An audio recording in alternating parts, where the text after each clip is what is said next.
So, the McGregor-Chandler fight just got announced, and man, I never thought this day would come. This is a sight for sore eyes. This is quite the surprise. This is like finding out that the woman who's accusing you of impregnating her and threatening you with large amounts of money for child support, finding out the baby isn't yours, and all that worry, your plan to move to Dubai to escape child support, all the fear, all the trepidation you had in your heart that you're going to have to raise a child that you're not ready to raise is gone. It's that feeling of, damn, the day's finally come, I'm free. And I think some MMA fans feel that way too, because I think they have been wondering with bated breath, is this day finally going to come? And it came. And it came. And I think they feel a sense of relief of, now we don't have to worry because they're actually going to fight. McGregor isn't a complete washed up drug addict, although he seems to be somewhat of a washed up drug addict based on recent interviews.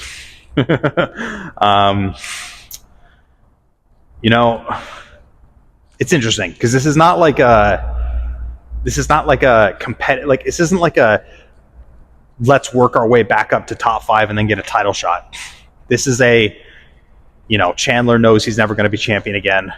McGregor might delusionally think he's going to be champion again, but probably deep down inside knows he's not. And if he wants to, he's going to have to really get back on the horse because he seems to have fallen off and has no intention of really getting back on to make another title shot run.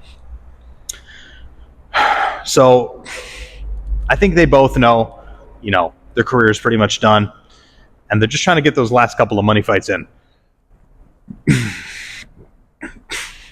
And you know what? There's nothing wrong with that. There's nothing wrong with that whatsoever. It is what it is. But I do say it is a bit of a shock to find out this is finally happening. I'm not exactly sure if it was the UFC or Conor or whoever was really holding this fight. Conor was saying it was the UFC. UFC was saying it was Conor. Dana was like, oh, Conor has too much money. Conor's like, I'm ready to fight whenever you want. You're the one who hasn't gotten back to me. I have a feeling it was probably more the UFC.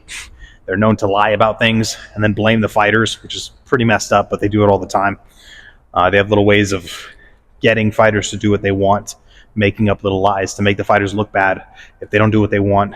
So I have a feeling it was more the UFC that was stopping this fight from happening for whatever reason. But either way, it's happening. So pretty surprising. Pretty surprising, but I guess cool. Predictions. Let me know who you guys think is going to win in the comments below. Do you think Chandler is just too predictable and even a washed-up, opioid-filled, cocaine-sniffing Conor McGregor can still beat him?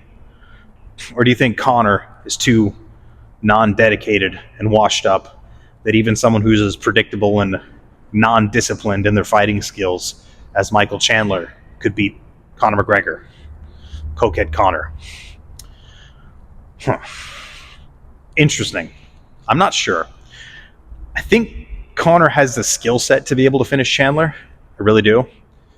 Chandler is very predictable, doesn't move his head, jumps into things, has the perfect fighting style to get caught with a straight left or a straight right, especially a nasty one like Conor's. Yet Conor has just shown so much lack of discipline and so much inconsistency and bad habits. I don't even know if he's going to have the skill level or the... I don't know. The skill level, or I guess you could say the competency to be able to really land that against someone like Chandler, especially if Chandler wants to wrestle. Even though, again, Chandler's very predictable. And with Conor, even though Chandler is very hittable, he's just been out for so long. He's been so inconsistent. I don't really know if he's been training. I don't even know if he's in the right mind to even be able to make good decisions in a fight. The first fight against Dustin, he made horrible decisions. That's why the fight went the way it went. If he shows up like that against Chandler and doesn't make good decisions quickly, doesn't start establishing a foundation, ready to sprawl, keeping Chandler at bay, not letting Chandler get off on him, staying defensively sound. If he doesn't do those things from the get-go, Chandler could swarm him and put him away early. So I have to say this fight is dependent on whether or not Conor shows up with an adequate skill level and conditioning. If he does, I think he could put Chandler away in a couple rounds. If not, especially if Chandler wants to wrestle, I could see Chandler putting him away, maybe in the later rounds.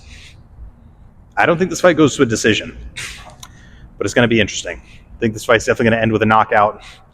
I don't know. I'm going to have to really see how Conor's looking, how he sounds in interviews. We'll see. We'll see. I'm glad this fight's happening. Kind of want Conor to get knocked out, not going to lie. Kind of sick of the guy.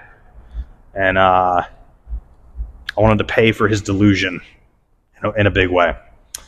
So let me know what you guys think in the comments below. My name's Angelo. This is The Art of Violence. Till next time. Ian, I sometimes had to remind him. Like, I landed one punch once. and he hit me with a door.